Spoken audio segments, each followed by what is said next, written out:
E em quarto lugar, irmãos, uma outra lição que nós vemos nesse texto aqui, é que Jesus levou as pessoas a se mobilizarem para que o milagre acontecesse.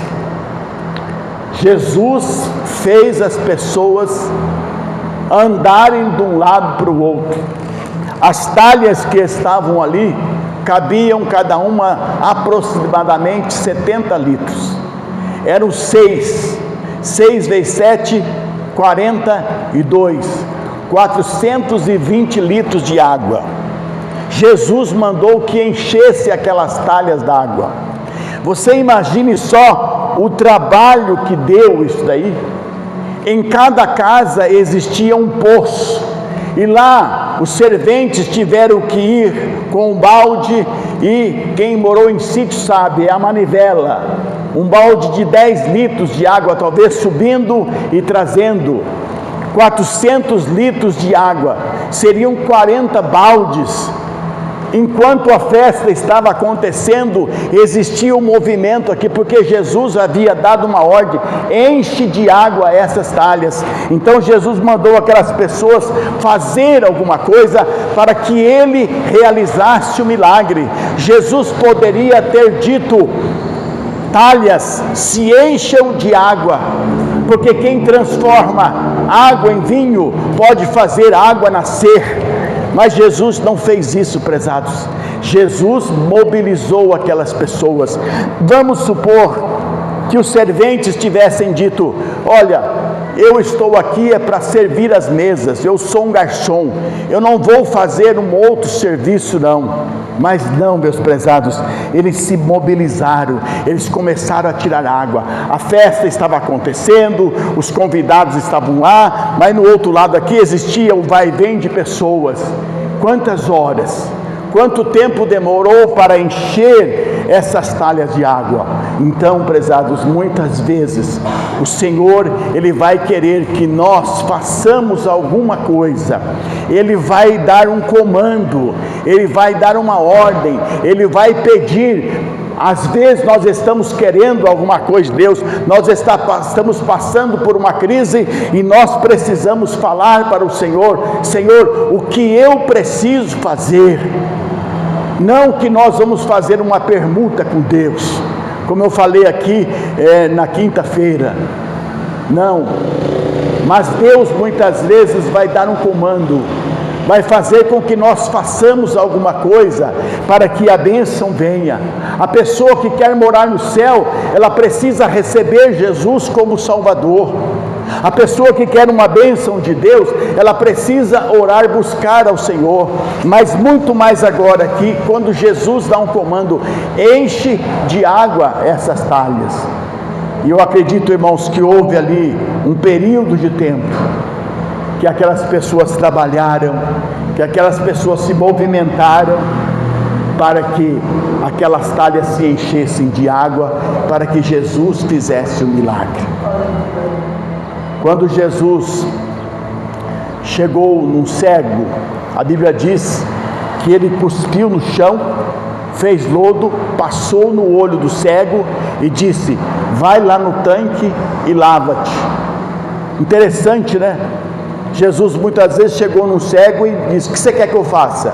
Eu quero ver. Então veja. Mas com este cego aqui, Jesus fez lodo, mandou que ele fosse se lavar no tanque. Ele poderia ter questionado: mas Senhor, eu sou cego, como que eu vou até o tanque? Não, ele obedeceu a Jesus, ele procurou alguém, quem sabe ele foi tateando, quem sabe ele pediu para alguém: me leve no tanque, é a minha oportunidade. Ele fez aquilo que o Senhor havia pedido. Por quê? Porque dependia dele, dependia dos seus passos, dependia da sua ação para que ele recebesse a cura. Se ele tivesse falado para o Senhor: Senhor, eu não vou lá no tanque, eu vou ficar aqui mesmo, se o Senhor quer me curar, me cura aqui. Não, mas ele obedeceu ao Senhor, ele cooperou, ele se mobilizou para que ele recebesse a bênção de Deus. Quando o povo de Israel, irmãos, estava no Egito, a Bíblia diz que no último dia, ou nos últimos dias, Deus deu um comando para Moisés. Pediu que naquela noite, todo o povo de Israel se reunisse, matasse um cordeiro, pegasse, molhasse o sangue e passasse nos umbrais das portas, porque à meia-noite o anjo da morte haveria de passar, e na casa que tivesse o sangue, o primogênito seria poupado, e na casa que não tivesse o sangue, o primogênito seria morto.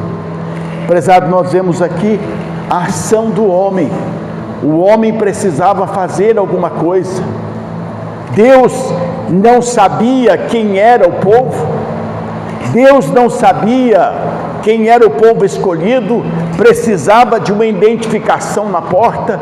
Não precisaria, porque os anjos de Deus saberiam quem era, mas houve ali um ato de obediência. Eles precisavam realmente obedecer ao Senhor para poder ser livre da destruição. Então, meus prezados, muitas vezes nós precisamos fazer alguma coisa.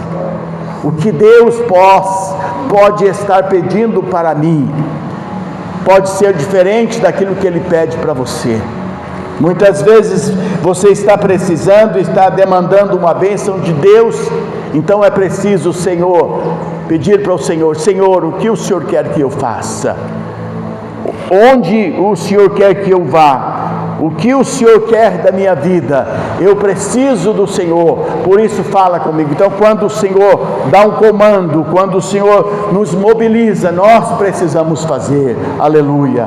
Quando Jesus estava subindo aos céus, irmãos, Jesus disse para os discípulos: ficai na cidade de Jerusalém, até que do alto sejais revestidos de poder.